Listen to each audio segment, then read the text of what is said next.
Corona virus के नए सब वेरिएंट JN1 ने एक बार फिर से मुश्किलें बढ़ा दी। मंगलवार को जारी आंकड़ों के मुताबिक देश भर में फिलहाल इस वेरिएंट के 312 मामले पाए गए, जिसमें से 47% लोग केरल में थे। साफ तौर पर केरल में इस तरह के मरीजों की संख्या लगातार बढ़ रही है। स्वास्थ्य मंत्रालय द्वारा मंगलवार को जारी आंकड़ों के अनुसार भारत में कुल 573 नए कोरोना वायरस के मरीज हैं।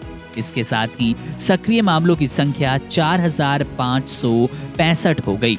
अब तक 10 राज्यों और केंद्र शासित प्रदेशों में JN1 सब वेरिएंट के मरीज मिले हैं। इनमें केरल में 147, तमिलनाडु में 22, कर्नाटक से 8, गोवा में 51, गुजरात में 34, महाराष्ट्र में 26, दिल्ली में 16 मामले दर्ज किए गए।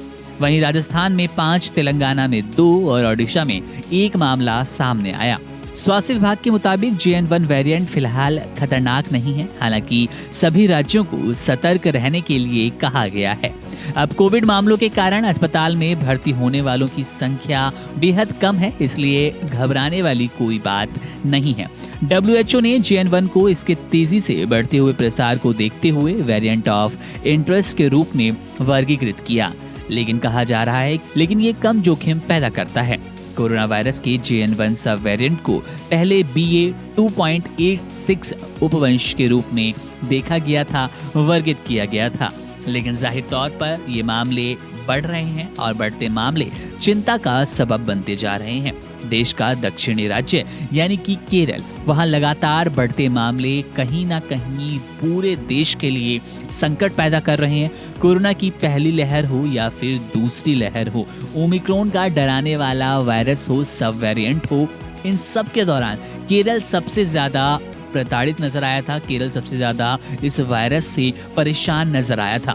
वहीं सबसे ज्यादा मरीज मिले और आज जब नया वायरस आया है और अब जब नए वायरस के साथ देश जूझने लगा है, तो यहाँ पर भी केरल में मरीजों की संख्या सबसे ज्यादा है। राजधानी दिल्ली यहाँ थोड़ी बेहतर स्थिति में नजर आ रही है। वहीं पर राजधानी दिल्ली के जो स्वास्थ्य मंत्री हैं यानी कि सौरभ भारद्वाज, उन्होंने भी साफ किया है कि ये वायरस बहुत ज्यादा खतरनाक नहीं है, मारक नहीं है, तो इससे घबराने वाली बात भी नहीं है। लेकिन जरूरी हो जाता है कि आप तमाम एहतियातों का पालन करें, उन सभी नियमों को अपनी रोजमर्रा की जिंदगी में लाएं जो आपको कोरोना से सुरक्षित रखती है। सबसे पहले आपको नियमित रूप से कहीं बाहर जाते हुए या फिर कहीं असेंबल होते वक्त फेस मास्क का अनिवार्य रूप से इस्तेमाल करना चाहिए। लगातार अपने हाथों को साफ रखें, सैनिटाइज करते रहें, साबुन से धोते रहें। भीड़ भाड़ वाली जगहों पर जाने से पूरी तरह बचने की कोशिश करें। अभी नए साल के दौरान भी लगातार भीड़ एकत्रित हुई और इसमें भी संक्रमण बढ़ने का चांस, खतरा लगातार भीड़ वाली जगहों में और अधिक हो जाता है। इसके अलावा बच्चों व बुजुर्गों को घर से बाहर ना जाने दें, उनमें रोग प्रतिरोधक क्षमता कम होती है अपेक्षाकृत किसी वयस्क के।